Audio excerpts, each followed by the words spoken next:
तो बच्चों आज स्टार्ट करते हैं नेक्स्ट निर्णय क्षेत्रफल की कक्षा 11 और 12 में क्षेत्रफल की जो निर्णय 6 है। तो ये स्टार्ट करते हैं। इसमें क्या है कि एक चतुर्भुज दिया गया है। चतुर्भुज का ख गा घा के क्षेत्रफल के बराबर एक त्रिभुज की रचना करनी है। तो यहाँ हमें एक माना कि चतुर्भुज, ये चतुर्भुज दिया गया है, इसके क्षेत्रफल के बराबर एक त्रिभुज बनाना है। तो सबसे पहले हम क्या करेंगे, एक डॉटेड लाइन खींचेंगे। इस डॉटेड लाइन के समानांतर एक और लाइन यहाँ से खींचेंगे। इनके हम पहले नाम डाल देते हैं, ज़्यादा अच्छा रहेगा। नाम सबको देना चाहिए, कोई भी पॉइंट खाली नहीं छोड़ना चाहिए। तो ये क ख ग घ एक चतुर्भुज है, इसके क्षेत्रफल के बराबर हमें त्रिभुज बनाना है। तो का को गा से मिलाते हुए डॉटेड रेखा से मिलाएं, मिलाने के बाद फिर घा को कागा के समानांतर एक घा चार रेखा खींची और का गा को रेखा को हमने थोड़ा सा आगे बढ़ा दिया। कहाँ तक, ये 4 पॉइंट काखा रेखा और का वो खा चार रेखा और का चार रेखा, इसको हम मिला देंगे। ये हमारा अभीष्ट त्रिभुज बन गया है। एक सवाल और हम लेते हैं जिसमें एक और चतुर्भुज दिया गया है। ये चतुर्भुज इस तरह का भी हो सकता है। तो इसके क्षेत्रफल के बराबर हमें एक त्रिभुज बनाना है। तो इसका एक और सवाल हम लेते हैं। क्या करेंगे, क ख ग और घ। क ख ग घ एक विषम बहुभुज, विषम चतुर्भुज है जिसका कोई आकार नहीं है, कोई भी टेढ़ा मेढ़ा आकार ले लिया। तो इसके क्षेत्रफल के बराबर मुझे एक त्रिभुज बनाना है। तो इसमें क्या करेंगे, हम का को और ग को इस रेखा के समानांतर हम घ से एक और रेखा खींचेंगे।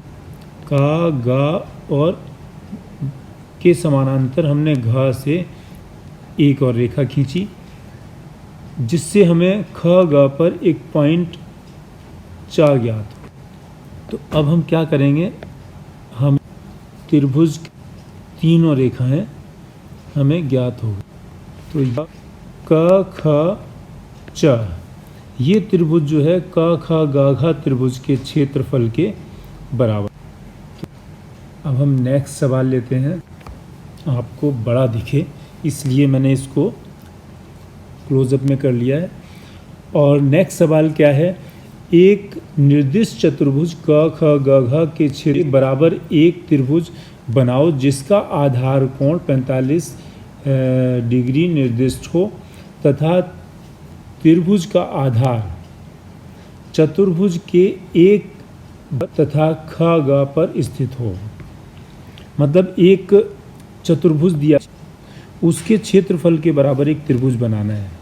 तो सबसे पहले एक आधार रेखा, और इसमें हमें आकार नहीं दिया गया है चतुर्भुज का, तो हमने वो अपनी मर्जी से खींच लिया है। इसको हम नाम दे देते हैं ग, और ये क ख ग घ एक चतुर्भुज दिया गया है और इसके क्षेत्रफल के बराबर हमें एक त्रिभुज बनाना है। तो सबसे पहले क्या करेंगे कि हम इस कैखे रेखा और कै गे इस रेखा के समानांतर, कै गे रेखा के समानांतर घ से एक रेखा खींचेंगे जो बढ़ाई हुई क ख रेखा को आगे जो बढ़ाया था उसे च पर काटा। अब इस च को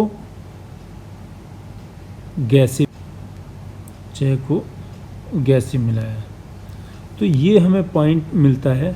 इस च बिंदु को ख और ग रेखा के समानांतर एक रेखा। अब सवाल आता है कि 45 जो हमें त्रिभुज बनाना है, उस त्रिभुज को बनाने के लिए जो आधार कोण जो बनेगा वो 45 डिग्री पे बनेगा। तो अब हम सवाल 45 डिग्री हमने ये, और इस रेखा पे च बिंदु वाले रेखा खागा के समानांतर जो हमने च बिंदु से रेखा खींची इसको हमने, अब मैंने माँ